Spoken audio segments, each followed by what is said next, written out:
here with Dion from Bespoke How we Kitchens going? in Adelaide. It's been a while. Yeah, you're doing well? Yeah, good. Yourself? Excellent, really good. I love coming here. So give me a little breakdown on what we've done today. What's the takeaway for today?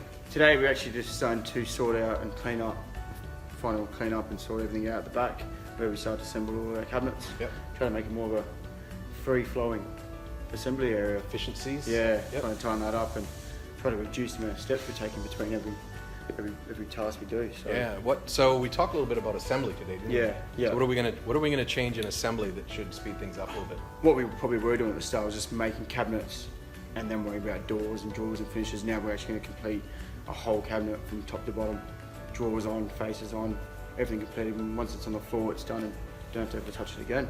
Right. So everything off the bench, doors, drawers off the bench, complete. Don't have to walk back and forth. Yeah, you can wrap it up and ready to go in the truck and don't have to touch it. So Yeah. that'd be good. Yeah. So we're going to try and measure your motion. Yeah, pretty much. Yeah, because at the moment we're going back and forth, going to get cabinets out of the carts or getting hardware out of the shelves. Instead, we just want to make it centralized, all in the one position, then we can do it all from there. And so if we think we're going to reduce motion, Yeah. what percentage or time, what would you guess? We probably nearly about 20% or so. Okay, so 30% we're on the cabinet. Yeah. So we should reduce the lead time. Yeah. Or at least the motion of walking back and forth. By Yeah, 20%. definitely. Yeah. All right, so yeah. we have a target? Yeah, I think so.